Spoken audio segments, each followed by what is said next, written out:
You're listening to the Home Staging Show podcast. I'm your host, Cindy Lin. This is a show where we talk about all things real estate, home staging to live and to sell. Welcome back to season 11. This is episode 3.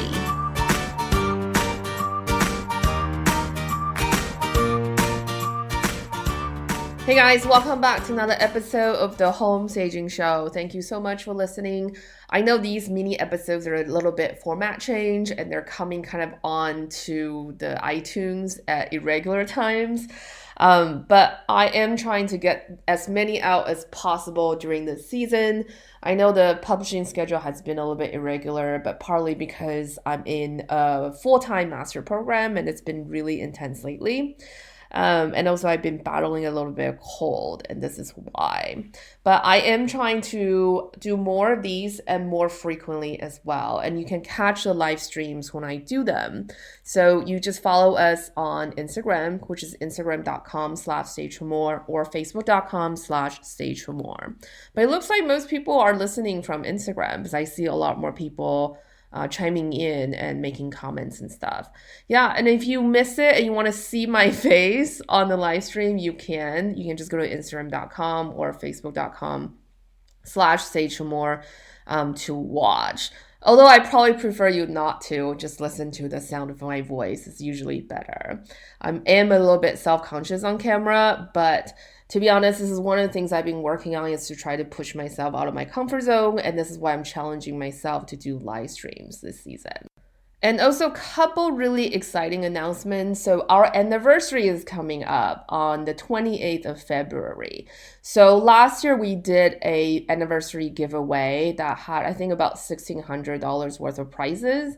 And people really loved that. So people been asking about it again. So I'm going to bring that back this year as well. And so, of course, you're going to see all the prizes that you might not have won last year and all that good stuff. So the details of that will be published soon, roughly probably 2 weeks before the giveaway.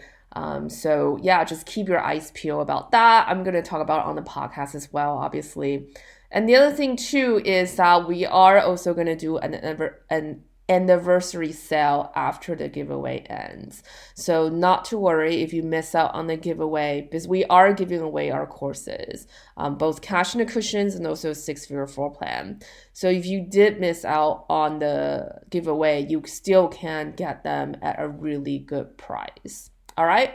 So without further ado, let's get into the show today. So welcome to the third episode of season 11 of our Q&A season. I'm so sorry I have a cold, so I might not sound very clear. But anyway, so we have a listener's question today. I thought it was a really great question. So the question is, I'm very new to home staging, just starting to get myself educated. While doing some research, I noticed a lot of companies like to advertise how long they've been in business and why that means they are reliable and successful. I obviously won't be able to claim any of that. How do I not highlight my lack of experience in the field while still convincing prospective clients that I'm talented and worth their consideration? I think this is a great question. If you're new in the field, I totally understand you can feel a little bit self-conscious before you talk to the clients. My best advice for you is that don't be shy. Because if clients going to ask you, you're going to be honest anyway, right? If you just started staging. But if you can really hold your ground and be very professional and able to answer your clients' questions, you shouldn't have any issues in terms of wooing the client, really. So one of the things I'll recommend you to do is when you're starting out is maybe write down the frequently asked questions that people may ask you. So for example, the client's going to ask you, well, how do you charge? Do you take a deposit?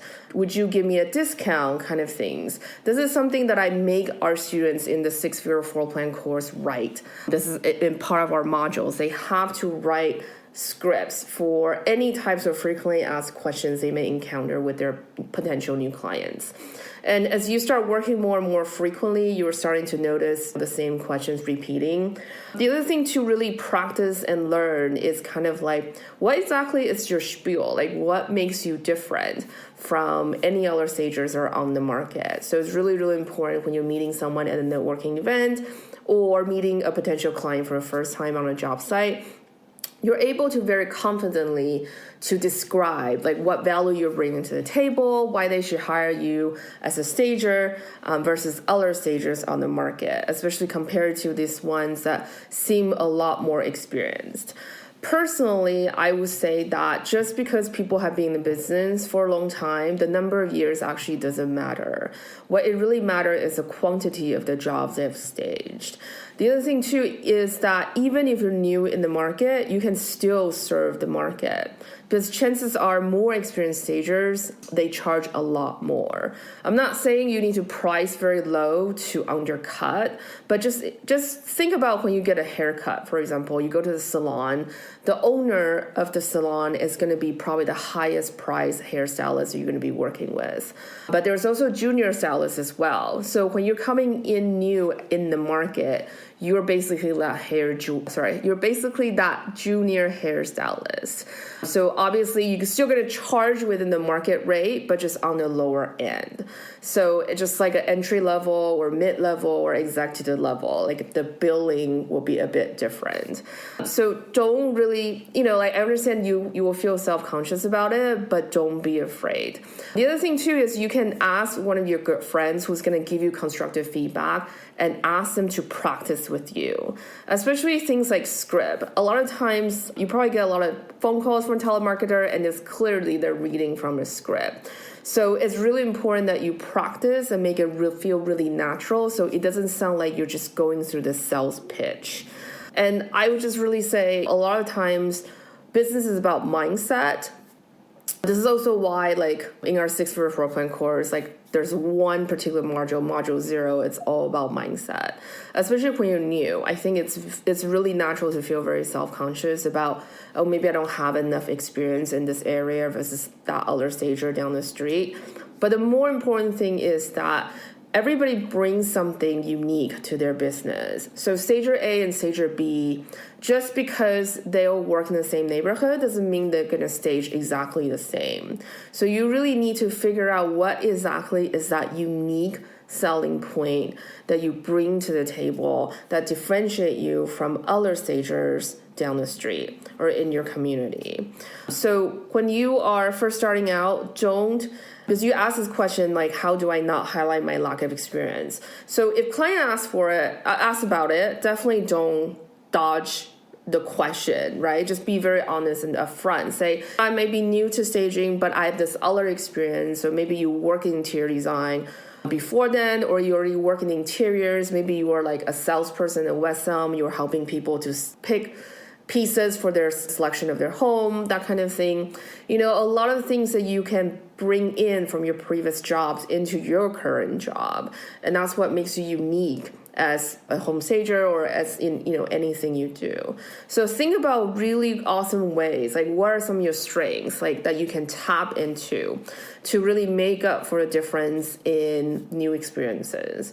And obviously, if you're new to the market, it's really important to do your research. For example, you're meeting a client on a job site, you're doing the walkthrough before you send them an estimate.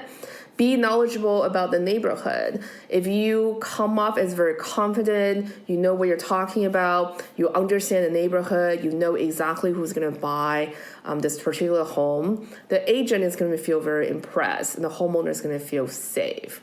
So a lot of times, even they're working with a new stager, a lot of times it's about the confidence and delivery. So if you're new to the market, I would just recommend you to really focus on nailing what you want to say to potential client and then practice. Because the more you practice, the more natural you're going to feel about this whole thing.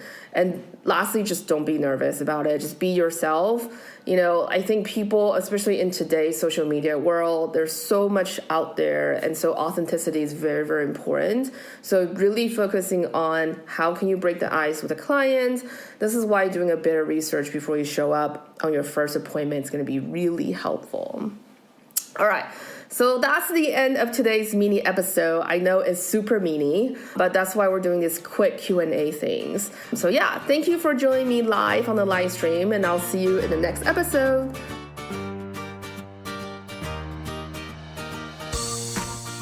So that's it for today's show. Thank you so much for listening. If you want to help and support the show, there are 3 ways to do so. You can leave a review and rating on iTunes. You can share the show on social media, or you can donate to support the maintaining costs for the podcast. You can make a donation through the show notes or on the sidebar of our site.